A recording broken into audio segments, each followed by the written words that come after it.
Ibu tiri tega menjualku ke pria tua hidung belang. Namun tak disangka aku yang sempat hancur justru bertemu dengan suami yang baik hati. Episode 2 tamat. Assalamualaikum sahabat Bunda. Semoga Allah selalu memberikan kesehatan dan kebahagiaan untuk kita semua. Sebelumnya, jangan lupa absen dari daerah mana saja ya Bun, agar silaturahmi kita semakin erat. Naila, namaku keluar dari bibirnya seperti sebuah bisikan lirih. Suaranya yang serak dan berat semalam kini terdengar jernih, namun syarat dengan beban. Ia tidak lagi terlihat kacau seperti semalam. Tidak ada wajah memerah, tidak ada tatapan berkabut. Kini ia nampak sempurna. Wajahnya yang tampan terlihat bersih dan segar. Meski ada lingkaran hitam tipis di bawah matanya yang tajam. Ia mengenakan pakaian mahal yang membuat kehadirannya terasa begitu kontras dengan ruang tamu kami yang sempit dan pengap. Tapi bukan penampilannya yang membuatku membeku. Itu tatapannya. Matanya menatap lurus ke arahku. Dan di dalam sorot matanya yang tajam itu, aku melihat sesuatu yang tidak kulihat semalam. Rasa bersalah, rasa sakit, dan penyesalan yang begitu dalam hingga nyaris terlihat seperti penderitaan fisik. Reaksiku datang terlambat. Setelah beberapa detik yang terasa seperti keabadian, pertama adalah rasa takut yang melumpuhkan, membuat kakiku gemetar hebat. Lalu datanglah kemarahan, kemarahan yang begitu membara, begitu panas, hingga berhasil membakar habis rasa takutku. "Kamu?" jeritku. Suaraku pecah. Aku menunjukkan dengan jari yang gemetar karena amarah. "Mau apa kamu di sini?" Ibu dan Adam tersentak kaget mendengar teriakanku. "Naila, jaga sikapmu!" desis ibu. Tapi aku tidak peduli. Aku tidak melihat mereka. Aku hanya melihat dia, monster berwajah malaikat yang telah menghancurkan hidupku. "Pergi! Pergi kamu dari rumah ini!" teriakku lagi. Air mata panas mulai menggenang di mataku. "Belum cukup kamu menghancurkan aku semalam. Sekarang kamu mau apa lagi?" "Naila, tenang dulu, Nak." Ibu mencoba menenangkanku, tapi aku menepis tangannya. Pria itu hanya terdiam, menerima setiap kata-kataku seperti menerima cambukan. Ia tidak membela diri. Ia tidak menunjukkan ekspresi marah ataupun tersinggung. Ia hanya menatapku dengan tatapan penuh luka. "Saya tahu," katanya pelan. Suaranya berat. "Saya tahu tidak ada kata maaf yang cukup untuk apa yang sudah terjadi." "Maaf?" Aku tertawa. Tawa yang terdengar histeris dan menyakitkan, bahkan di telingaku sendiri. "Setelah kamu renggut semuanya dariku, kamu pikir kata maaf bisa memperbaiki semuanya? Kamu pikir aku ini apa?" "Bukan begitu." "Lalu apa? Kamu datang ke sini untuk menertawakanku, untuk melihat seberapa hancurnya hidup gadis miskin yang tidak sengaja masuk ke dalam kamarmu." "Naila, saya mohon, dengarkan saya dulu. Aku tidak mau mendengar apapun lagi dari kamu. Aku cuma mau kamu pergi. Pergi sekarang juga." Aku mulai tersentak. Tubuhku terguncang hebat. Trauma semalam kembali membanjiri benakku, membuatku sulit untuk bernafas. "Tuan muda Abimanyu," ibu angkat bicara, mencoba mengambil alih situasi. Mungkin biar kami saja yang berbicara dengan Naila. Ini anak sedang terguncang, Tuan." "Abimanyu? Jadi itu namanya? Nama yang selamanya akan terukir di mimpi burukku." Pria itu, Abimanyu, mengangkat tangannya sedikit, sebuah isyarat sopan agar ibu terdiam. Ia tidak mengalihkan pandangannya dariku sedikit pun. "Biarkan saja, Bu," katanya pelan. "Dia berhak marah, dia berhak memaki saya. Semua yang dia katakan, semuanya itu benar." Ia mengambil satu langkah maju. Aku secara refleks mundur selangkah. Tolong jangan dekati aku," bisikku. Ketakutan kembali menjalari diriku. Ia berhenti. Ia menghela nafas panjang, nafas yang terdengar begitu berat. Lalu ia melakukan sesuatu yang tidak kuduga. Ia menundukkan kepalanya dalam-dalam. Sebuah gestur penyesalan yang total. Aku salah, katanya. Suaranya kini terdengar parau karena emosi yang ditahan. Aku tahu aku salah. Semalam, aku tidak sadar. Teman-temanku menjebakku. Mereka menaruh obat di minumanku. Saat aku sadar pagi tadi, dan temanku menceritakan semuanya, bahwa yang datang ke kamarku ternyata bukan wanita panggilan yang mereka pesan, tapi seorang gadis yang salah kamar. Duniaku rasanya runtuh. Aku hanya terdiam, mendengarkan. Isak tangisku sedikit mereda, digantikan oleh rasa bingung. Aku langsung memeriksa CCTV hotel. Aku melihat wajahmu. Aku melihat kakakmu yang mengantarkanmu ke lantai yang salah. Aku melihat kepanikanmu. Lanjutnya, suaranya semakin pelan. Dan sejak saat itu, aku tidak bisa tenang. Rasanya bersalah. Rasa bersalah ini rasanya seperti membunuhku pelan-pelan. Lalu kenapa? Tanyaku sinis, mencoba terdengar kuat meski hatiku remuk. Kamu kasihan padaku. Kamu mau kasih aku uang sebagai ganti rugi. Berapa harga sebuah kehormatan menurut orang kaya seperti kamu? 1 juta? 10 juta? Bukan, jawabnya cepat. Kepalanya terangkat. Untuk sesaat aku melihat kilat putus asa di matanya. Bukan uang, Nailah. Aku tidak akan menghinamu lebih jauh dengan uang. Lalu apa yang kamu mau? Ia kembali menundukkan kepalanya. Keheningan menyelimuti kami selama beberapa saat. Hanya terdengar suara isak tangisku yang tertahan. Ibu dan Adam hanya menonton, seperti sedang menyaksikan sebuah drama panggung yang menentukan nasib mereka. Akhirnya, ia mengangkat wajahnya lagi. Tatapannya kini terlihat lebih mantap, lebih tegas, meski penderitaan itu masih ada di sana. Aku di sini, katanya dengan suara yang jelas dan mantap, karena aku ingin bertanggung jawab. Tanggung jawab? Cibirku. Sudah terlambat. Tidak ada kata terlambat untuk sebuah pertanggungjawaban di hadapan Tuhan, jawabnya. Kata-katanya begitu tenang, begitu serius, hingga membuatku terdiam. Aku ingin bertanggung jawab, Nailah, ulangnya. Secara halal. Aku mengerutkan kening.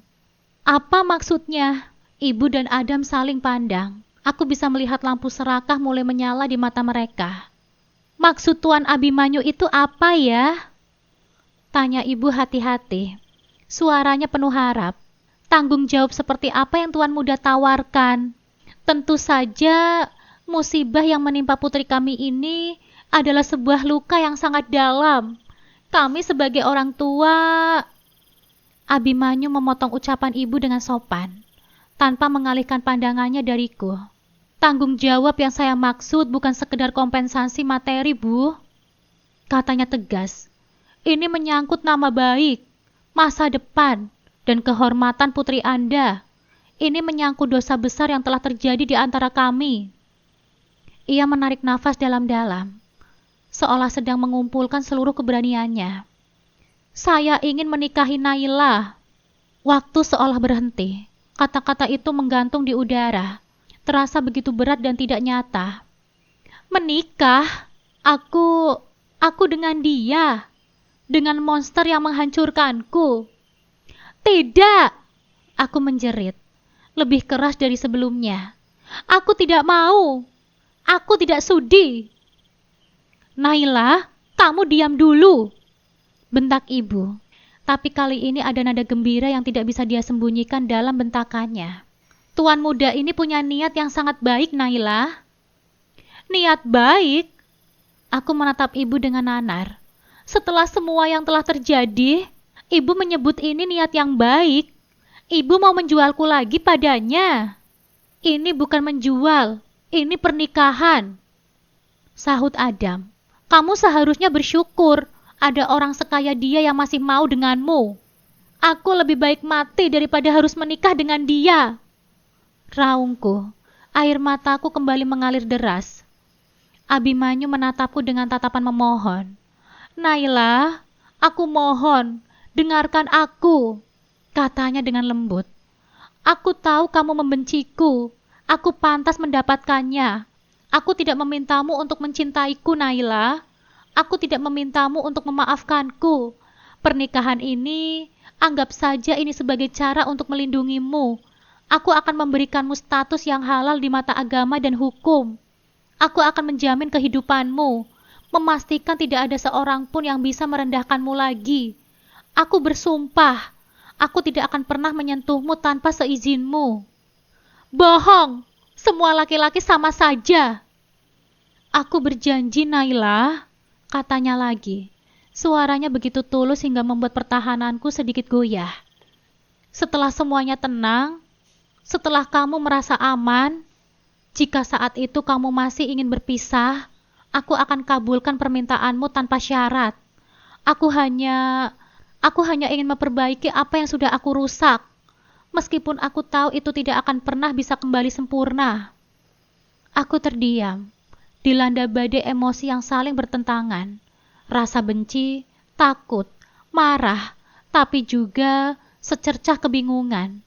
Di satu sisi ada pria ini, monsterku, yang menawarkan perlindungan dengan cara yang paling tidak masuk akal. Di sisi lain, ada keluargaku sendiri yang siap melemparku ke neraka manapun demi uang. Dipikirkan baik-baik, Naila. Ini kesempatan sekali seumur hidupmu. Aku tidak mau, jeritku, memegangi kepalaku yang terasa mau pecah. Aku tidak pernah mau menikah dengannya. Aku menatap Abimanyu dengan tatapan yang penuh kebencian. Jawabanku tetap tidak. Sekarang pergi kamu dari sini. Aku baru saja akan berbalik dan lari ke kamarku saat tiba-tiba pintu depan rumah kami kembali digedor-gedor dengan keras. Kali ini lebih brutal dari sebelumnya. Bruk, bruk, bruk. Semua orang di ruangan itu tersentak kaget. Waktunya habis, Siska. Terdengar suara berat dan marah dari luar. Mana jawabanmu? Uang 300 juta atau gadis itu? Itu suara Pak Hermawan. Jantungku terasa berhenti berdetak. Aku menatap Abimanyu yang nampak kebingungan. Lalu aku menatap Ibu dan Adam yang wajahnya kembali pucat pasi. Apa yang akan terjadi padaku setelah ini? Waktunya habis. Mana jawabanmu, Siska? Uang 300 juta atau gadis itu? Suara Pak Hermawan dari luar terdengar seperti aungan singa yang kelaparan, membuat seisi rumah kami yang sudah tenang menjadi semakin mencekam. Sebelum ada yang sempat bereaksi, pintu depan didorong dengan kasar hingga terbuka. Pak Hermawan berdiri di sana, wajahnya merah padam, matanya menyala-nyala penuh amarah, namun amarahnya seolah tertahan di tenggorokan saat ia melihat pemandangan di dalam ruang tamu. Matanya yang serakah itu menyapu diri Ibu dan Adam yang pucat pasi. Ke arahku yang berdiri gemetar, lalu terpaku pada satu sosok yang berdiri tenang di tengah kami semua. Sosok Abimanyu. Siapa ini? Tanya Pak Hermawan. Alisnya bertaut. Ia menatap Abimanyu dari atas hingga ke bawah, menilai setelan pakaian yang jelas bukan barang murah. Jangan bilang kamu sudah menemukan pembeli lain untuk gadis itu, Siska. Bukan begitu, Pak. Ibu tergagap. Tidak tahu harus menjelaskan apa. Abimanyu mengambil satu langkah maju, memposisikan dirinya sedikit di depanku. Seolah menjadi perisai, gerakannya tenang, tidak terintimidasi sama sekali. Selamat pagi, Bapak. Sapa Abimanyu dengan suara yang sopan namun tegas. Perkenalkan, nama saya Abimanyu Pahlevi. Boleh saya tahu Bapak ini siapa? Dan ada masalah apa dengan keluarga ini hingga datang dengan cara seperti itu? Pak Hermawan tertawa sinis. Oh, jadi ada pahlawan kesiangan sekarang. Anak muda, ini bukan urusanmu. Ini urusan bisnis antara aku dan wanita penipu ini. Ia menunjuk Ibu dengan dagunya. Jika urusan bisnis itu menyangkut gadis yang sedang berdiri di belakangku, jawab Abimanyu. Suaranya tetap tenang namun ada nada dingin yang tidak bisa disembunyikan. maka sekarang ini sudah menjadi urusanku juga. Hah? Urusanmu? Memangnya kamu itu siapa? Kamu pacarnya? Cibir Pak Hermawan. Status saya bukan urusan Bapak. Yang menjadi urusan kita bersama sekarang adalah saya dengar Bapak baru saja mengancam keluarga ini dan meminta uang sebesar 300 juta rupiah. Benar begitu kan, Pak? Mendengar Abimanyu berbicara begitu lugas, nyali Pak Hermawan sedikit menciut. Ia sepertinya tidak menyangka akan berhadapan dengan orang yang tidak takut kepadanya. Itu ganti rugi. Mereka sudah menipuku. Mereka menjanjikan gadis itu untukku semalam, tapi mereka tidak memenuhinya. Menjanjikan seorang gadis? Abimanyu mengulangi kalimat itu dengan perlahan. Matanya menajam. Bapak sadar, apa yang Bapak katakan itu bisa diartikan sebagai transaksi jual beli manusia dan ancaman serta pemerasan yang Bapak lakukan barusan. Saya rasa hukumannya cukup serius di negara ini. Wajah Pak Hermawan berubah. Kamu jangan coba-coba menakutiku, anak muda. Saya tidak menakut-nakuti Bapak. Saya hanya mengatakan fakta hukum, kata Abimanyu.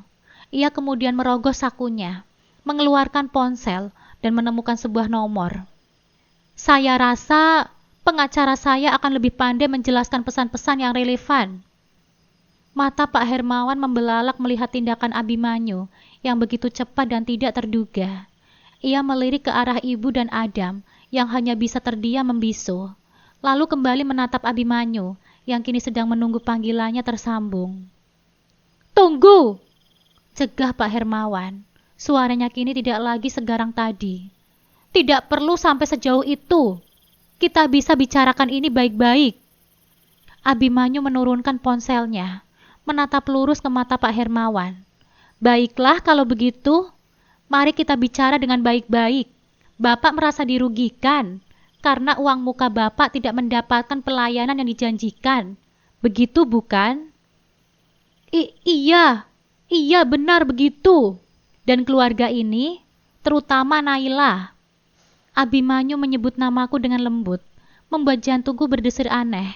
Juga dirugikan karena telah dipaksa masuk ke dalam transaksi yang haram dan tidak manusiawi itu. Jadi kalau mau dihitung, siapa yang lebih dirugikan di sini? Pak Hermawan terdiam, tidak bisa menjawab. Sekarang begini saja, Pak, kata Abimanyu, mengambil alih kendali sepenuhnya. Saya anggap permasalahan ini sudah selesai. Bapak lupakan uang muka Bapak, dan kami akan melupakan ancaman dan percobaan tindak pidana yang Bapak lakukan. Anggap saja kita impas, dan saya peringatkan, jangan pernah lagi mengganggu keluarga ini, terutama Naila, karena mulai detik ini, dia berada di bawah perlindunganku. Ada ketegasan dalam kalimat terakhir yang membuat siapapun tidak berani membantah.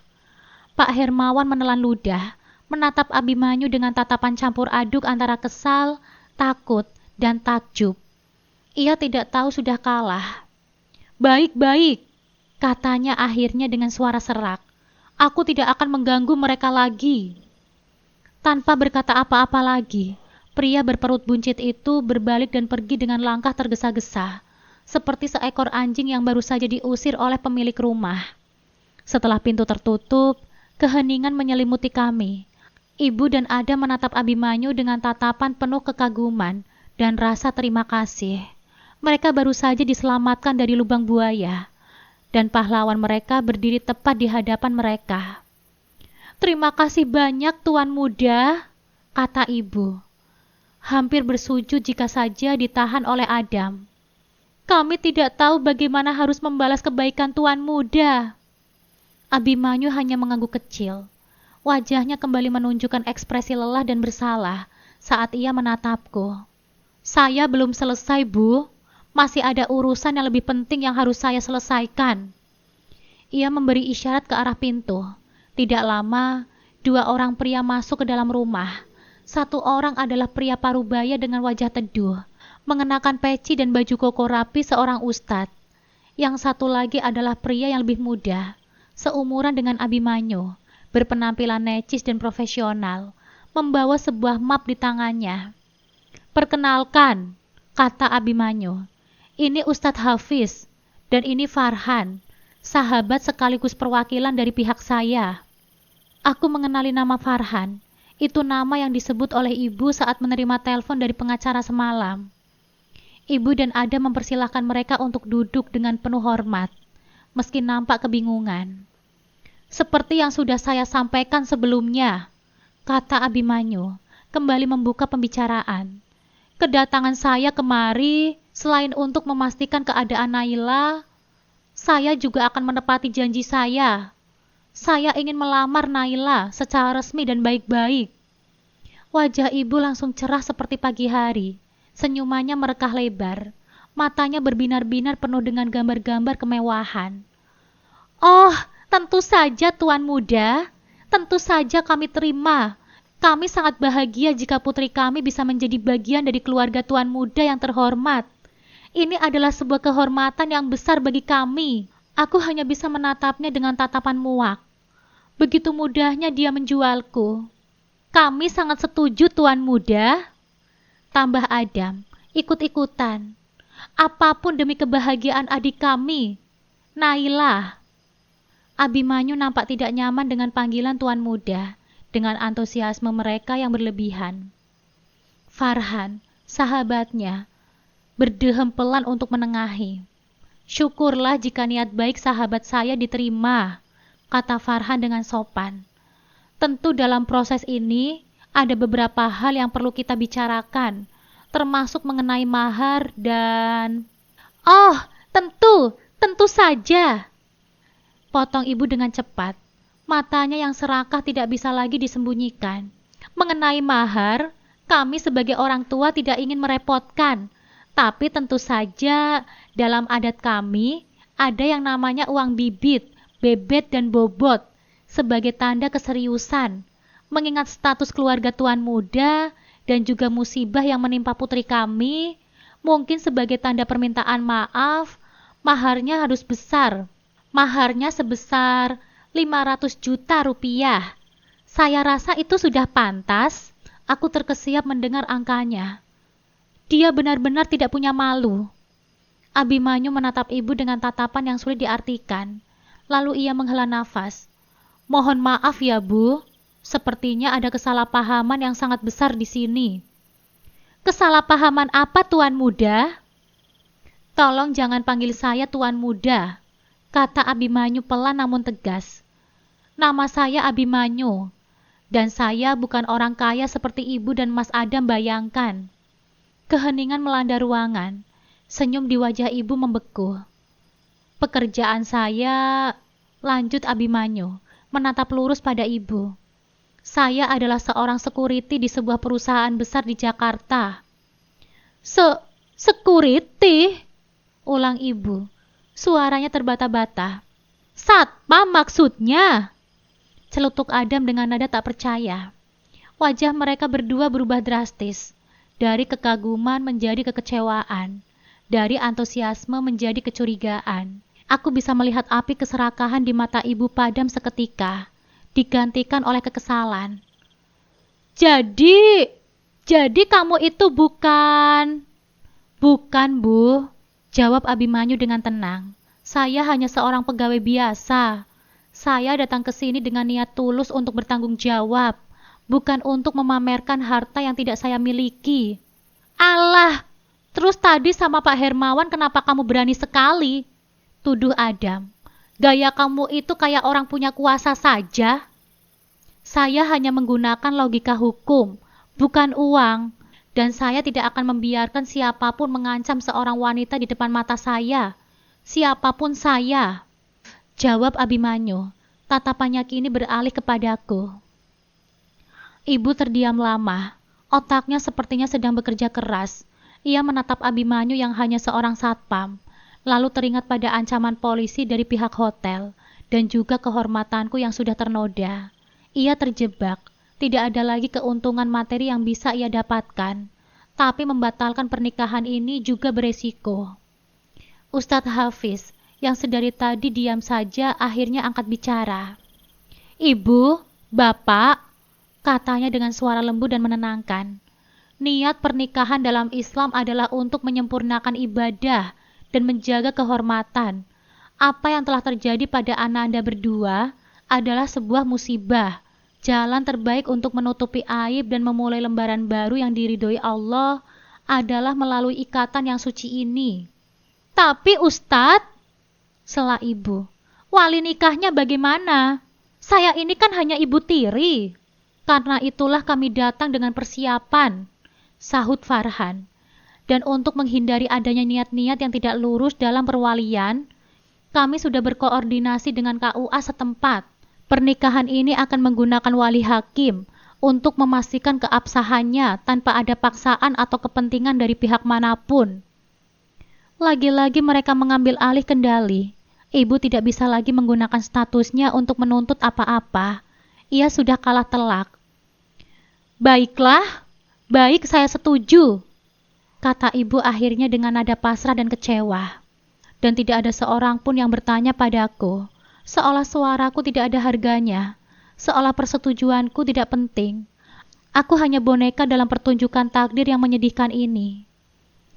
Prosesi akad nikah itu berlangsung begitu cepat dan sunyi.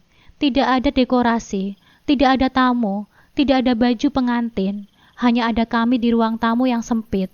Aku bahkan tidak sempat berganti pakaian. Hanya mengenakan gamis kusam satu-satunya yang aku miliki. Aku duduk di sebuah kursi, didampingi oleh ibu. Sementara di seberang sana, Abimanyu duduk bersila di atas karpet, di hadapan Ustadz Hafiz yang bertindak sebagai wali hakim. Dan didampingi oleh Farhan serta Adam yang terpaksa menjadi saksi. Kami dipisahkan oleh sebuah tirai tipis, sesuai syariat agar tidak menjadi ikhtilat. Aku menatap kosong ke depan. Pikiranku melayang. Ini hari pernikahanku, hari yang seharusnya menjadi hari yang paling bahagia bagi seorang perempuan. Hari yang selalu aku impikan bersama ayah dulu. Aku selalu membayangkan akan menikah dengan pria soleh pilihan ayah. Di sebuah masjid kecil, dengan gaun putih sederhana, aku membayangkan ayah akan menjadi waliku, menjabat tangan calon suamiku dengan senyum bangga. Tapi kenyataannya, aku menikah dengan pria yang telah menghancurkanku, di sebuah ruangan yang penuh dengan orang-orang yang membenciku atau mengasihaniku. Ayah tidak ada di sini, dan aku merasa begitu hampa. Ini bukan pernikahan impian, ini adalah jalan taubatku, taubat atas dosa yang bahkan tidak aku lakukan. Aku menerima semua ini, bukan karena aku memaafkannya, bukan karena aku setuju. Aku menerimanya karena aku sudah tidak punya apa-apa lagi. Aku pasrah pada skenario Tuhan. Seburuk apapun itu, mungkin dengan menjalani peran sebagai seorang istri yang terpaksa, Allah akan mengampuni rasa sakit dan kemarahanku. Ananda Abimanyu Pahlevi bin Dirjo Kartanegoro. Suara Ustadz Hafiz memulai. Saya nikahkan dan saya kawinkan engkau dengan Nailah Humaira binti almarhum Anwar, yang walinya telah berwakil kepada saya, dengan mas kawin seperangkat alat sholat dan perhiasan emas seberat 5 gram, dibayar tunai. Aku mendengar Abimanyu menarik nafas dalam-dalam dari balik tirai. Lalu dengan satu tarikan nafas yang mantap dan suara yang bergetar namun jelas, ia pun menjawab, saya terima nikahnya dan kawinnya Nailah Humaira binti almarhum Anwar dengan mas kawin tersebut dibayar tunai. Bagaimana para saksi? Sah. Satu kata itu, sah, begitu singkat, namun begitu berat, seperti palu godam yang menghantam sisa-sisa hatiku hingga menjadi debu. Mulai detik ini, aku adalah seorang istri dari pria itu. Ustadz Hafiz memimpin doa. Aku menengadahkan tanganku, tapi pikiranku kosong. Aku tidak tahu doa apa yang harus aku panjatkan. Aku hanya bisa menatap tanganku yang gemetar. Setelah doa selesai, tirai tipis itu disibakkan. Abimanyu yang kini resmi menjadi suamiku, berjalan menghampiriku. Ia berlutut di hadapanku. Ada sebuah kotak bludru kecil di tangannya, berisi cincin emas putih sederhana. Ia menatapku. Matanya kembali dipenuhi lautan rasa bersalah. Aku hanya bisa balas menatapnya dengan pandangan kosong. Keheningan yang canggung menyelimuti kami. Ibu dan Adam hanya menonton, menunggu apa yang akan terjadi selanjutnya. Lalu ia berbicara, kata-kata pertamanya untukku sebagai seorang suami. Naila, panggilnya lirih. Ayo kita pulang. Pulang? Pulang kemana? Aku menatapnya bingung. Ia seolah mengerti kebingunganku. Tangannya merogoh saku celananya, lalu mengeluarkan sebuah benda kecil dan meletakkannya di atas telapak tanganku yang terbuka.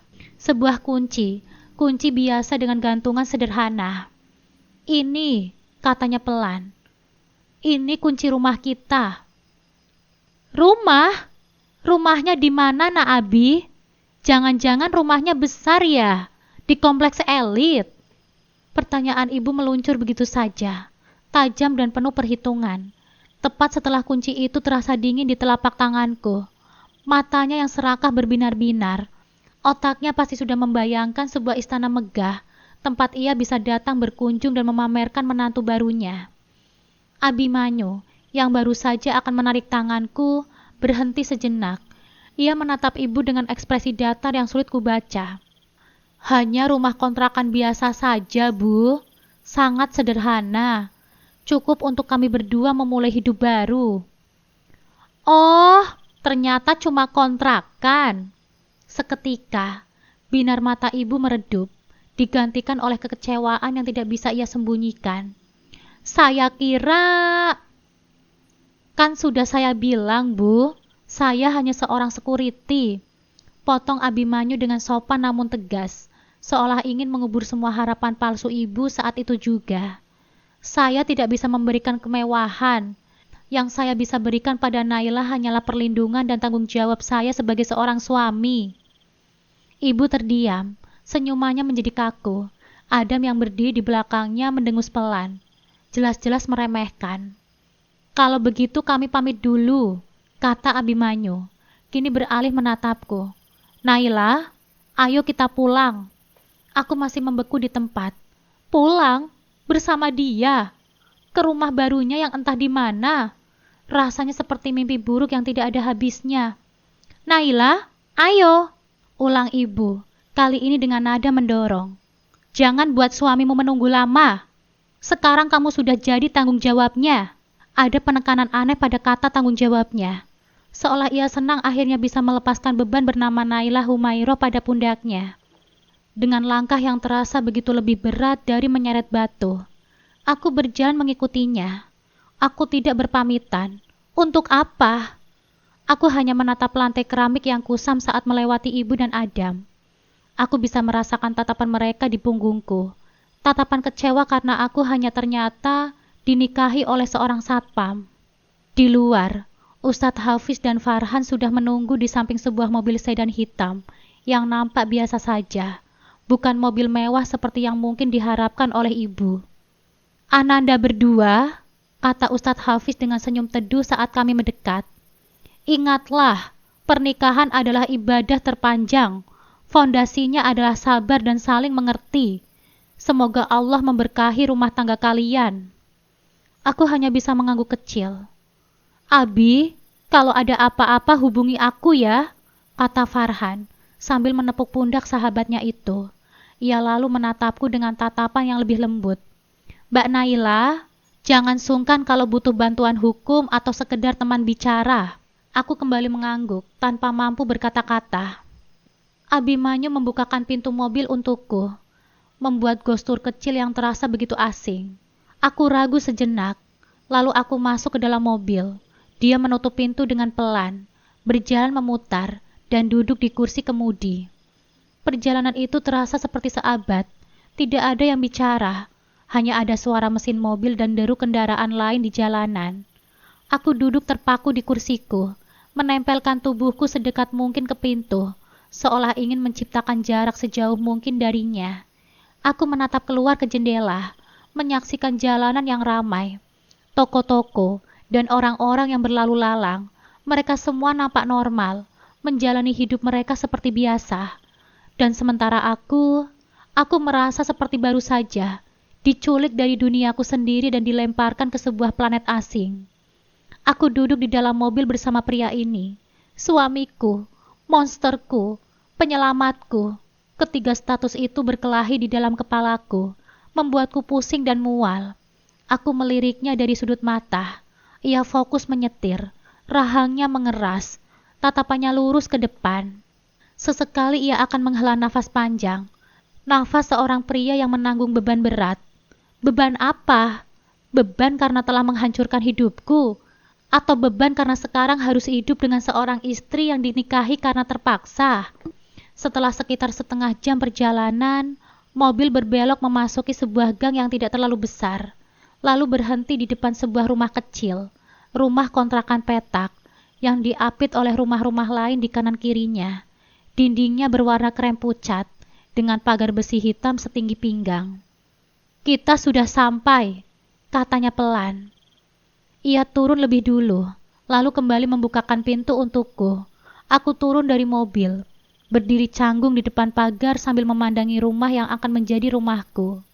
Sangat sederhana, sangat jauh berbeda dengan kemegahan Queen Grand Hotel. "Ayo kita masuk," ajaknya. Ia membuka gembok pagar, lalu membuka pintu depan dengan kunci yang tadi ia berikan padaku. Ia mendorong pintu hingga terbuka lebar, lalu menyingkir ke samping. "Silahkan kamu masuk duluan." Lagi-lagi sebuah gestur penghormatan. Aku melangkah masuk dengan ragu-ragu. Udara di dalam terasa sedikit pengap, seperti rumah yang sudah lama tidak dihuni. Tapi semuanya bersih, lantainya pun sudah disapu. Tidak ada debu di perabotan. "Maaf kalau rumahnya berantakan," katanya dari belakangku. "Saya baru sempat membersihkannya sedikit tadi pagi sebelum ke rumahmu." Aku berbalik dan menatapnya. "Membersihkannya? Untuk apa?" Ini ruang tamu, sekaligus ruang keluarga," jelasnya, menunjuk ke sebuah ruangan kecil yang hanya berisi satu set sofa kain berwarna abu-abu dan sebuah meja kecil. "Di sana dapur. Maaf masih kosong. Kulkasnya baru saya isi air minum saja. Besok-besok kalau kamu mau, kita bisa belanja sama-sama." Ia berbicara dengan nada yang canggung, seperti seorang pemandu wisata yang sedang kebingungan. "Dan di sebelah sana, itu kamar mandinya." Ia berhenti sejenak, menelan ludah. Aku tahu ruangan terakhir apa yang akan ia tunjukkan. Ruangan yang paling kutakuti. "Dan ini..." Ia berjalan menuju sebuah pintu di ujung ruangan. "Ini kamarnya." Jantungku mulai berdebar kencang. Tanganku terasa dingin. Ia membuka pintu itu. Sebuah kamar berukuran sedang, dengan sebuah ranjang berukuran queen di tengahnya. Lemari kayu 2 pintu, dan sebuah meja rias kecil. Semuanya nampak baru dan sederhana. Ini kamar kita," katanya. Suaranya bergetar ragu. Aku hanya bisa berdiri mematung di ambang pintu, tidak berani melangkah masuk. Pikiranku langsung melayang pada kejadian di kamar hotel. Bayangan-bayangan itu kembali berkelebat, membuat nafasku terasa sesak. Ia sepertinya merasakan ketakutanku. Aku melihatnya menatapku dengan ekspresi penuh rasa sakit. Ia menghela nafas, lalu mengambil satu langkah mundur, menjauh dariku, menciptakan jarak. "Naila," panggilnya pelan, begitu pelan hingga aku nyaris tidak bisa mendengarnya. "Lihat aku." Dengan enggan, aku pun mengangkat wajahku. "Aku tahu apa yang sedang kamu pikirkan," katanya. Matanya menatap lurus ke dalam mataku. "Aku tahu kamu takut, dan kamu punya segala hak untuk merasa takut padaku." Ia berhenti, mencari kata-kata yang tepat. "Aku tidak akan..." Suaranya tercekat. "Aku bersumpah demi Allah, aku tidak akan pernah melakukan hal seperti itu lagi padamu." Aku masih terdiam, tapi aku mendengarkan. "Kamu tidak perlu melayaniku sebagai seorang istri malam ini," lanjutnya. Kali ini suaranya lebih mantap. "Atau malam-malam berikutnya, sampai kamu sendiri yang merasa siap dan nyaman. Aku tidak akan menuntut hak apapun darimu." Ia menatapku dengan tatapan yang begitu tulus, begitu penuh penyesalan. "Kita mulai semuanya dari nol, Naila. Pelan-pelan saja. Aku di sini bukan menjadi suamimu dalam artian fisik. Aku di sini untuk menebus semua kesalahanku. Aku ingin menjagamu, melindungimu, hanya itu saja. Dan saat itulah pertahananku runtuh. Bukan karena ancaman, bukan karena paksaan, tapi karena kebaikannya. Kebaikan yang datang dari orang terakhir di dunia ini yang kusangka akan memberikannya kepadaku.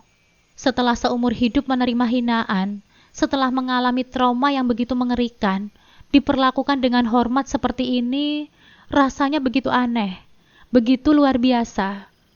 Air mataku kembali jatuh, bukan tangisan kemarahan atau ketakutan seperti sebelumnya.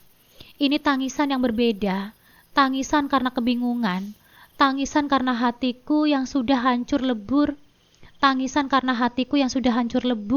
kini tidak tahu bagaimana harus bereaksi. Aku menangis dalam diam, membiarkan air mata ini mengalir dengan deras, membasahi pasmina krem yang masih kukenakan. Aku melihatnya panik sejenak, tangannya terangkat, seolah ingin meraihku, ingin menenangkanku, tapi ia menahannya. Ia mengepalkan tangannya di sisi tubuhnya, seolah sedang melawan keinginannya sendiri. Ia pun mengerti. Ia mengerti bahwa sentuhan kecil apapun darinya saat ini hanya akan menyakitiku lebih dalam. "Maafkan aku," hanya itu yang bisa ia katakan. Suaranya terdengar parau dan penuh penderitaan. "Maafkan aku, Naila." Setelah beberapa saat, ia berbalik. "Kamar ini untukmu," katanya dengan pelan. "Anggap saja ini kamarmu sendiri. Aku akan tidur di ruang depan. Kalau kamu butuh apa-apa, panggil saja aku." Ia kemudian berjalan keluar dari kamar dan dengan sangat pelan menutup pintu di belakangnya, memberiku ruang dan privasi yang tidak pernah kumiliki seumur hidupku. Aku sendirian. Aku melangkah masuk ke dalam kamar. Tanganku menyentuh permukaan sprei yang terasa lembut dan di atas tempat tidur. Di atas tempat tidur, terlipat dengan rapi, ada sebuah mukena putih bersih dan sebuah sajadah baru. Lagi-lagi, sebuah kebaikan kecil yang terasa seperti sebuah hantaman besar di hatiku. Dia memikirkannya.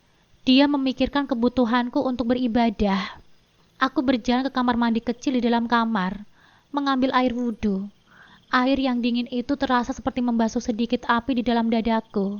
Aku menggelar sajadah baru itu, menghadap kiblat, lalu mengenakan mukena putih yang terasa begitu nyaman di kulitku. Aku mengangkat tangan, memulai sholat sunnah 2 rakaat. Gerakanku kaku, pikiranku masih kacau, tapi saat keningku menyentuh sajadah di dalam sujudku itu, semua bendungan di hatiku jebol. Aku menangis sejadi-jadinya di sana, di tempatku yang paling dekat dengan Tuhan. Ini bukan tangisan kemarahan, ini tangisan seorang hamba yang kebingungan. "Ya Allah," bisikku di antara isak tangis. "Aku tidak mengerti. Aku benar-benar tidak mengerti dengan semua ini. Kau mengambil kehormatanku melalui tangannya, tapi lalu kau jadikan dia pelindungku. Dia menyakitiku hingga hancur, tapi dia juga satu-satunya orang yang memperlakukan aku seperti manusia. Apa ini ya Allah? Apa ini skenariomu? Apakah ini jalan yang engkau ridhoi? Apakah ini jalan yang engkau siapkan untukku? Aku takut, aku bingung." Aku mengangkat kepalaku, menatap lurus ke depan dengan pandangan kabur karena air mata. "Jika ini memang jalanku ya Allah, kuatkanlah aku. Berikanlah aku petunjuk untuk melangkah. Aku pasrahkan diriku sepenuhnya pada kehendak-Mu." Setelah merasa sedikit lebih tenang, aku menyelesaikan sholatku dan berbaring di atas tempat tidur. Ranjang ini terasa begitu empuk, begitu nyaman, jauh berbeda dengan tikar tipis di lantai dapur. Tapi mataku sulit terpejam. Setiap kali aku memejamkan mata, bayangan kejadian di hotel itu kembali muncul. Aku bisa mendengar suara samar-samar dari ruang depan, suara kasur lantai yang digelar, suara bantal yang dirapikan, suara dia yang sedang bersiap untuk tidur di sofa atau di lantai, tidur di luar kamarnya sendiri, demi memberiku rasa nyaman. Siapa sebenarnya pria ini? Aku mencoba memejamkan mata lagi, memaksa diriku untuk tidur. Keheningan malam menyelimuti ruang kecil ini, keheningan yang begitu pekat. Tapi kemudian, di tengah keheningan itu, aku mendengarnya. Sebuah suara yang begitu pelan, begitu lirih, hingga aku tidak yakin apakah itu nyata atau hanya imajinasi. Suara serak tangis yang tertahan, bukan tangisanku, itu suara dari ruang depan, suara seorang pria yang sedang menangis dalam kesendirian, suara Abimanyu. Suara tangisannya terdengar begitu pilu, begitu penuh penyesalan, begitu hancur. Dan di saat itu, sebuah kesadaran yang aneh menghantamku. Di dalam rumah kontrakan kecil yang menjadi penjara baruku, ternyata bukan hanya aku yang membawa luka. Aku tidak tahu pukul berapa tepatnya aku tertidur. Yang aku tahu, saat aku membuka mata, cahaya matahari pagi sudah menyelinap masuk dari celah gorden jendela, menciptakan garis-garis terang di lantai kamar yang sunyi. Untuk sesaat, aku merasa bingung. Aku berada di mana? Langit-langit ini putih dan bersih. Kasur ini begitu empuk, selimut ini begitu hangat. Ini bukan gudang, ini bukan lantai dapur yang dingin. Lalu ingatanku datang menghantamku seperti gelombang pasang. Akad nikah, rumah kontrakan, dan pria itu, dan suara isak tangisnya semalam. Aku langsung terduduk, jantungku berdebar pelan. Aku menajamkan telingaku, mencoba mendengarkan suara dari ruang depan. Hening. Mungkin dia masih tertidur, atau mungkin dia sudah pergi bekerja. Pekerjaannya security, katanya. Biasanya mereka masuk pagi sekali. Perlahan aku turun dari ranjang. Kakiku terasa aneh menapak lantai yang bersih, bukan lantai tanah yang berdebu. Aku berjalan ke pintu dan membukanya sepelan mungkin. Hanya membuka celah kecil untuk mengintip. Di sana, di atas kasur tipis yang tergelar di depan sofa, ia masih terlelap. Tubuhnya yang tinggi itu bahkan tidak muat sepenuhnya. Kakinya sedikit menggantung keluar dari kasur. Ia tertidur memunggungiku. Selimut tipis hanya menutupi sebagian tubuhnya. Pemandangan itu, entah kenapa terasa begitu aneh. Pria yang semalam sebelumnya begitu perkasa dan menakutkan, kini terlihat begitu biasa, rentan, sama seperti manusia lainnya. Dan dia memilih tidur di lantai yang keras. Sementara aku, tawanannya, tertidur di atas ranjang yang nyaman. Aku menutup pintu kembali dengan pelan. Rasa bingung kembali menyelimutiku. Siapa sebenarnya dia? Aku memutuskan untuk melakukan satu-satunya hal yang terasa normal di tengah semua kegilaan ini. Aku mengambil air wudhu, lalu menggelar sajadah baru yang masih berbau toko itu. Aku melaksanakan sholat subuh. Doaku pagi ini berbeda dari kemarin. Tidak ada lagi raungan putus asa. Yang ada hanyalah bisikan kebingungan. Ya Allah, terima kasih atas pagi ini. Terima kasih karena Engkau masih memberiku nafas. Tapi, aku tidak tahu apa yang harus aku lakukan. Aku tidak tahu bagaimana harus bersikap. Pria di luar sana, dia adalah sumber lukaku. Tapi dia juga yang melindungiku. Tunjukkanlah jalanmu ya Allah. Bimbinglah setiap langkahku. Setiap kata-kataku hari ini. Jangan biarkan aku kembali jatuh ke dalam jurang keputusasaan. Setelah sholat, aku tidak langsung beranjak. Aku duduk terdiam di atas sajadah, merasakan kedamaian sesaat. Lalu sebuah kebiasaan lama mengambil alih. Kebiasaan yang sudah mendarah daging selama bertahun-tahun. Menyiapkan sarapan. Dengan langkah berjingkat, aku keluar dari kamar dan berjalan menuju dapur kecil di sudut ruangan. Aku melirik ke arahnya sekali lagi. Dia masih tertidur dengan pulas. Aku membuka kulkas kecil yang berdengung pelan. Isinya hanya beberapa botol air mineral, 1 pak telur, dan sekotak sosis. Di lemari gantung, aku menemukan sebungkus beras, beberapa siung bawang, garam, dan sebotol kecil kecap manis. Sepertinya dia benar-benar mempersiapkan ini semua kemarin. Tanganku bergerak secara otomatis, mencuci beras, memasaknya di dalam rice cooker kecil, mengupas bawang, mengirisnya tipis-tipis. Aku melakukan semua ini dalam keheningan total. Takut suara pisau yang beradu dengan talenan akan membangunkannya. Bekerja di dapur adalah duniaku. Di sini aku merasa punya kendali. Aroma bawang yang ditumis, suara nasi yang digoreng di wajan, semua itu terasa begitu normal dan menenangkan.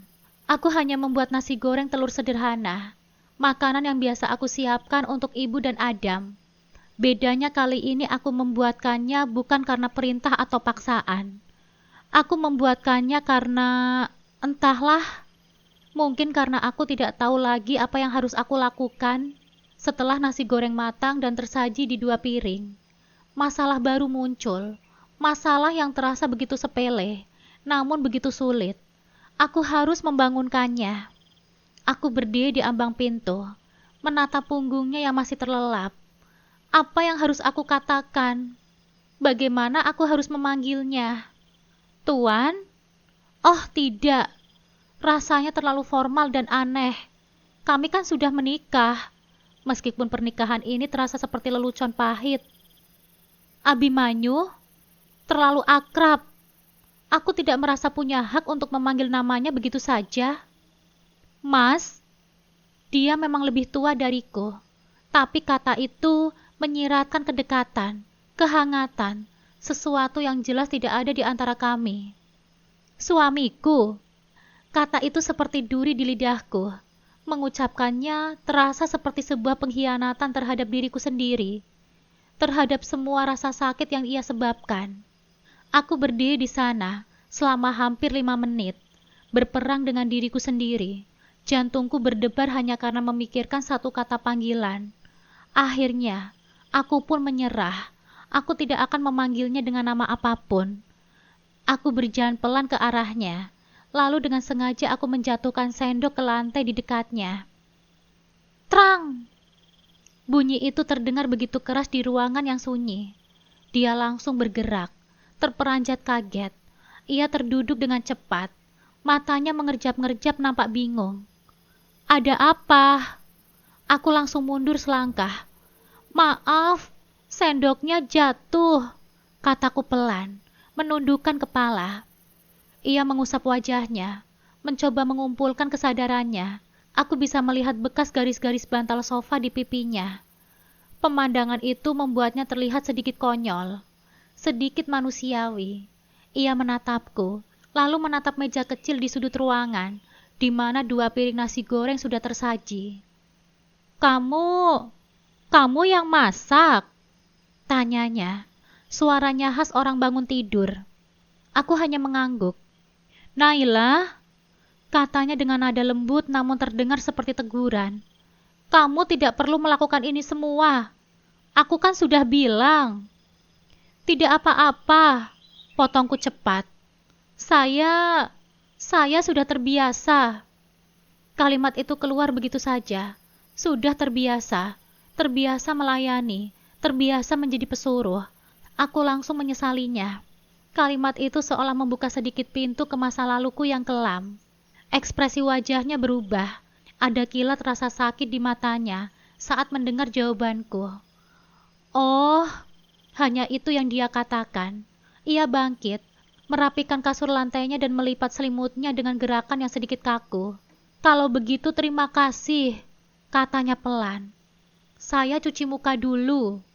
Sarapan pagi itu adalah sarapan yang paling canggung yang pernah kualami seumur hidupku. Kami duduk berhadapan di meja makan kecil yang hanya cukup untuk kami berdua. Keheningan di antara kami begitu tebal, begitu berat. Aku hanya bisa mendengar suara denting sendok kami yang beradu dengan piring. Aku tidak berani menatapnya. Aku hanya menatap nasi goreng di piringku, mengaduk-ngaduknya tanpa benar-benar berniat untuk memakannya. Aku bisa merasakannya. Aku bisa merasakan tatapannya. Sesekali ia menatapku. Aku tahu itu. Aku hanya berpura-pura tidak sadar. Enak, katanya tiba-tiba, memecahkan keheningan. Aku sedikit tersentak. Hah? Nasi gorengnya? Ulangnya. Enak, kamu pintar masak. Terima kasih, jawabku pelan. Pujian sebuah kata yang begitu langka di dalam kamus hidupku. Rasanya begitu aneh. Kami kembali terdiam. Aku memaksakan diri untuk menyuap sesendok nasi. Rasanya hambar di lidahku. Kenapa tidak dimakan? Tanyanya lagi. Ia sepertinya memperhatikan gerak-geriku lebih dari yang aku kira. Tidak, tidak biasa, jawabku jujur. Tidak biasa kenapa? Tidak biasa sarapan. Aku menggeleng. Tidak biasa makan di meja bersama orang lain. Lagi-lagi aku menyesali kejujuranku. Aku memberikan terlalu banyak informasi tentang betapa menyedihkannya hidupku. Ia berhenti makan. Ia meletakkan sendoknya di samping piring dengan pelan. Suara dentingannya terdengar begitu jelas.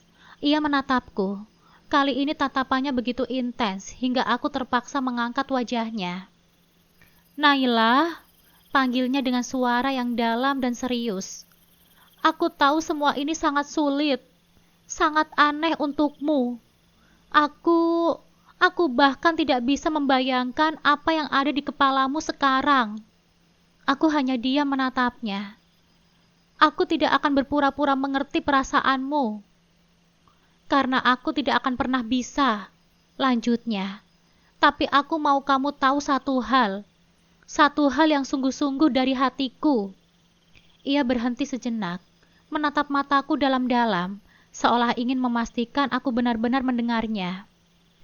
Aku ingin kamu bahagia, Naila, katanya. Jantungku berdesir hebat mendengar kalimat itu. Bahagia? Untukku? Sungguh, aku bersungguh-sungguh, Naila, lanjutnya lagi, melihat keraguan di mataku. Meskipun kita tidak akan pernah bisa saling mencintai seperti pasangan normal, meskipun kamu mungkin akan membenciku seumur hidupmu, tapi setidaknya izinkan aku untuk menghormatimu. Nafasku tercekat. Izinkan aku untuk menebus semua kesalahanku dengan memastikan kamu tidak pernah lagi direndahkan atau disakiti oleh siapapun, Naila. Izinkan aku memberikan kehidupan yang layak, di mana kamu bisa makan di meja kapanpun yang kamu mau, di mana kamu bisa tertidur di ranjang yang nyaman, dan di mana kamu tidak perlu lagi takut pada siapapun. Ia menatapku dengan tatapan memohon. Boleh kan, Naila? Aku tidak bisa menjawab. Bibirku terasa keluh, tenggorokanku terasa seperti tersumbat. Yang bisa kulakukan hanyalah menatapnya. Pria ini, monster ini, dia baru saja mengatakan hal terindah yang pernah dikatakan oleh seseorang kepadaku seumur hidupku. Perlahan aku merasakan setitik rasa aman, setitik saja, seperti sebuah tunas kecil yang mencoba tumbuh di tengah padang gurun hatiku yang telah gersang. Aku tidak tahu apakah tunas ini akan tumbuh atau akan mati dan layu. Tapi untuk pertama kalinya, setelah sekian lama, aku merasa ada harapan. Aku hanya bisa mengangguk pelan, sangat pelan. Tapi dia melihatku, sebuah senyuman tipis yang tulus terukir di bibirku. Senyum pertama yang kulihat darinya tidak terasa menakutkan. Terima kasih, bisikku. Suasana setelah itu sedikit mencair. Keheningan di antara kami tidak lagi terasa seberat tadi. Kami melanjutkan sarapan, dan kali ini aku bisa menelan nasi gorengku tanpa merasa seperti menelan pasir. Hari ini, katanya setelah kami selesai makan, memecahkan keheningan lagi. Kita perlu membeli beberapa barang. Pakaian untukmu, dan bahan makanan untuk mengisi dapur. Pakaianmu yang di rumah biasa saja, kita beli yang baru. Aku hanya mengangguk. Membeli pakaian baru? Aku bahkan tidak ingat kapan terakhir kali aku melakukannya. Aku sudah mengambil cuti dari pekerjaan untuk beberapa hari ke depan, lanjutnya. Jadi aku bisa menemanimu. Pekerjaan security? Aku hampir lupa. Nanti setelah ini, kita bisa langsung pergi. Mungkin ke pasar atau... Tiba-tiba ponselnya yang terletak di meja pun bergetar. Lalu berdering nyaring. Ia melirik layar ponselnya. Dan aku melihat ekspresinya berubah. Senyum tipisnya langsung hilang. Digantikan oleh raut wajah yang serius dan sedikit tegang. Ia mengangkat telepon itu. Halo? Aku tidak bisa mendengar suara di seberang sana. Aku hanya melihatnya mendengarkan dengan saksama. Iya, Farhan, ada apa ya? Farhan, sahabatnya yang pengacara itu. Abimanyu terdiam lagi, mendengarkan, lalu keningnya berkerut. Apa? Katanya. Nadanya berubah. Dari nada bicara yang santai dan lembut padaku, menjadi nada tajam yang penuh wibawa dan berkuasa. Rapat Dewan Direksi dimajukan? Kenapa mendadak sekali sih? Emangnya kapan? Aku membeku di kursiku. Dewan Direksi? Bukankah dia bilang dia hanya seorang security? Dewan Direksi? Aku mengulangi kalimat itu. Suaraku nyaris tak terdengar. Jantungku berdebar semakin kencang. Firasat aneh mencengkram. Rasa penasaran mengalahkan rasa takutku. Aku pun mendekatinya, memberanikan diriku. Apa maksudnya rapat direksi? Tanyaku pelan, namun cukup jelas untuk ia dengar. Abimanyu terdiam sejenak. Genggaman tangannya pada ponsel mengerat. Ia menatapku. Sorot matanya yang tadi lembut, kini kembali diliputi kegelisahan. Seolah ada pertarungan batin yang hebat di dalam dirinya. Lalu ia menghela nafas panjang. Sebuah keputusan telah diambil. Nailah, katanya. Suaranya kini terdengar begitu berat. Aku akan tunjukkan semuanya kepadamu hari ini juga. 2 jam kemudian, setelah aku selesai bersiap dengan baju gamis seadanya yang baru saja ia belikan, sebuah pemandangan tak terduga menyambutku di depan rumah kontrakan kecil itu. 3 buah mobil BMW putih keluaran terbaru terparkir rapi di depan gang. Mobil-mobil mewah yang mustahil dimiliki oleh seorang security. Mataku membelalak kaget. Abimanyu hanya mengangguk tipis, seolah ini adalah hal yang biasa. Perjalanan ke kantor terasa sangat singkat, hanya sekitar 15 menit. Mobil itu telah berhenti di depan sebuah gedung pencakar langit yang menjulang tinggi, megah dan modern. Saat kami melangkah masuk, semua mata karyawan yang kami lewati langsung tertunduk hormat. Selamat pagi Tuan Abimanyu, sapa mereka serempak. Suara mereka penuh dengan rasa segan dan kagum. Aku hanya bisa berjalan di sampingnya, merasa seperti alien di tengah pemandangan yang sama sekali tidak masuk akal ini. Kami naik lift pribadi ke lantai yang paling atas. Saat pintu lift terbuka, kami langsung disambut oleh Farhan, sahabat Abimanyu. Ia tersenyum tipis kepadaku, seolah memahami kebingunganku. Farhan, tolong jelaskan semuanya kepada Naila, kata Abimanyu. Suaranya tegang, namun ada nada pasrah yang kuat di sana. Ia menatapku seolah ingin melihat reaksiku. Farhan pun mengangguk. Ia menuntunku ke sebuah sofa nyaman di tengah ruangan. Abimanyu duduk di seberangku. Matanya tak lepas dariku. Naila, Farhan memulai. Suaranya lembut. Maafkan kami karena telah merahasiakan ini semua darimu. Abimanyu adalah Tuan Abimanyu Pahlevi. Aku terkesiap. Pahlevi? Nama keluarga yang sering kulihat di majalah-majalah bisnis ternama. Dia bukan security seperti yang dia katakan, lanjutnya Farhan. Dia adalah CEO dari Queen Grand Group, sebuah konglomerat yang membawahi berbagai unit bisnis, termasuk Queen Grand Hotel yang semalam itu. Duniaku terasa berputar. Queen Grand Hotel, hotel mewah di kota kami, hotel tempat kehormatanku direnggut. Air mataku kembali menggenang, campur aduk antara kemarahan, kebingungan, dan rasa dihianati.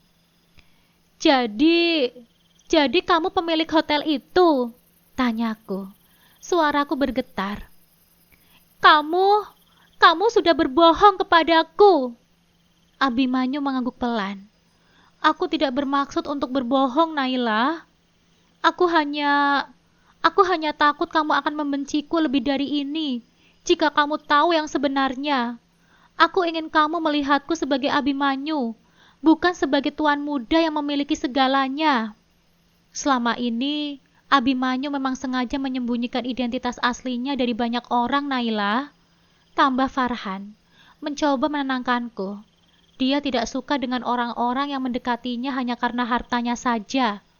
Lagi pula, insiden semalam itu benar-benar murni kecelakaan. Teman-temannya yang menaruh obat di minumannya sebagai lelucon, dan adik tirimu tak sengaja membawa kamu masuk ke dalam kamar 815, mengira kamu adalah wanita panggilan yang mereka pesan untuk Abimanyu. Mereka ingin mengerjai Abimanyu, mempertemukannya dengan wanita panggilan. Jelas Farhan lagi. Ekspresinya serius. Tapi ternyata yang datang adalah kamu, Naila, gadis lugu yang dijebak oleh keluargamu sendiri. Abimanyu sangat terpukul saat mengetahui kebenarannya. Dia merasa bersalah tak terkira. Aku menatap Abimanyu. Raut wajahnya menunjukkan penderitaan yang nyata. Matanya yang tajam kini memohon, penuh penyesalan. Aku tahu ini tidak bisa dimaafkan, Naila, kata Abimanyu. Suaranya serak. Aku hanya ingin melakukan yang terbaik untukmu. Aku hanya ingin melindungimu dari orang-orang seperti Pak Hermawan dan keluargamu sendiri. Pernikahan ini adalah satu-satunya cara yang kupikir untuk bisa menjagamu tanpa ada yang bisa merendahkanmu lagi. Aku ingin kamu punya hidup yang layak, Naila. Hidup yang bebas dari rasa takut dan cemas. Aku masih sulit untuk mencerna semua informasi itu. Pria yang telah merenggut segalanya dariku, yang kuanggap monster berwajah malaikat, ternyata adalah seorang pria berkuasa yang juga menjadi korban jebakan. Pria yang telah kucaci maki, yang telah kusebut pembohong, kini menawarkan seluruh hidupnya untukku. Aku menatap tanganku yang masih menggenggam kunci rumah kontrakan sederhana itu. Sebuah kunci yang kini terasa jauh lebih berat. Sejak hari itu, aku tahu bahwa suamiku ini, Abimanyu, ternyata adalah sosok yang begitu baik dan penuh tanggung jawab. Ia adalah pria yang tidak hanya memiliki kekayaan, tetapi juga hati yang tulus.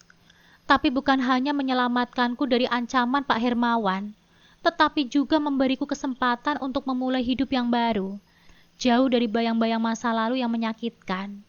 Aku menemukan perlindungan, kasih sayang, dan kehormatan yang tidak pernah kudapatkan dari keluarga kandungku sendiri. Aku merasa telah menemukan suami terbaik di saat aku dijual oleh ibu dan adik tiriku. Aku hidup bahagia bersama Abimanyu, dan sementara itu, keadilan juga tergerak. Berkat bukti-bukti yang dikumpulkan oleh Abimanyu dan Farhan, ibu dan Adam akhirnya menjadi tahanan polisi atas kasus penipuan dan perdagangan manusia yang mereka lakukan. Mereka mendapatkan balasan yang setimpal atas perbuatan mereka yang telah merusak hidupku. Hidupku yang dulu penuh dengan nestapa, kini berubah drastis. Abimanyu selalu menepati janjinya. Ia memberiku ruang, waktu, dan kebebasan untuk menyembuhkan luka. Perlahan, seiring berjalannya waktu, rasa takut dan benci di hatiku mulai tergantikan oleh rasa aman dan rasa cinta. Aku berjalan untuk mempercayainya, dan akhirnya, aku pun mencintainya. Bukan karena harta ataupun kekuasaannya, melainkan karena kebaikan hatinya dan pengorbanannya untuk melindungiku. Aku tahu, ini adalah hadiah terindah dari Allah setelah badai panjang dalam hidupku. Tamat.